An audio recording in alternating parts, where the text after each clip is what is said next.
Hola amigos, I'm here in sunny Barcelona where the biggest annual event of the telecom business, the MWC 2019, is coming to an end. We've seen tons of impressive new technology, and in this video we'll try to share some of the stuff that we thought was the coolest. It was nearly impossible to walk many steps without having 5G in your face. Nearly every manufacturer bombarded us with 5G this and 5G that, racing to position themselves as in the forefront of this technology. The reality is that the infrastructure has merely started being built, and that we won't actually be able to use it ourselves for quite some time. It's coming though, and it was fun playing VR with 90 frames per second real time over 5G. The future is foldable, according to the two biggest smartphone giants here at MWC this year. Both Samsung and Huawei have unveiled new foldable devices these recent days, and the other ones who didn't are coming up with alternatives to stay on the train. Samsung Galaxy Fold is a tablet and phone merged together with a 7.3-inch beast of a screen that folds inwards. On the outside, a 4.6-inch extra screen. The screen tech is an Infinity Flex AMOLED that Samsung claims to have stress tested, folding it around 200,000 times. Let's just hope that that holds up, because no one has been allowed to touch it yet, as it was placed safely within a glass cage. Said to be made available early May. Huawei followed up with probably the most hyped launch of the MWC this year, their precious Mate X, upping the game even more with an 8-inch display and 5G connectivity, the first of its kind, and as Huawei calls it, the world's fastest foldable 5G phone. Full view OLED display and a slimmer overall feel than the Samsung.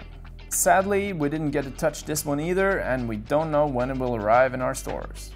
LG haven't produced a foldable phone, but a decent alternative for their V50 phone, the dual screen cover. Not as fancy, but definitely a good thought.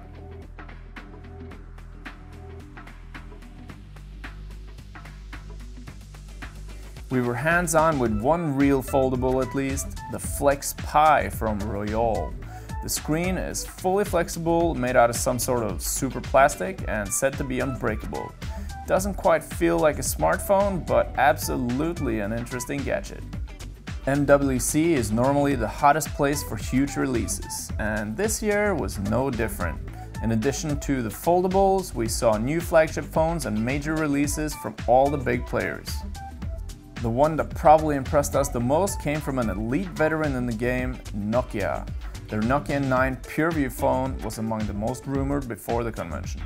People talked about what the cameras would do and what the price would be, but nobody got it just right.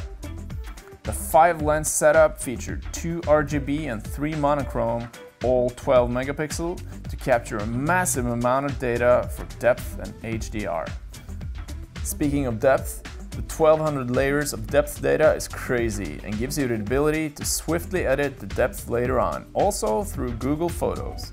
The rest of what the phone offers is pretty straightforward, but the camera could be the best we've seen so far. Priced nicely, this is definitely a super exciting release. Sony brought 4 new phones, among them a new flagship, the Xperia One. Featuring a world's first 4K OLED screen, the display was stunning. The new 21:9 aspect ratio will still fit in your hand, but it won't fit perfectly for most video content currently available. You can shoot cinema-like 4K HDR video though, and Sony has juiced up the camera with an improved autofocus with eye tracking, plus a new noise reduction algorithm.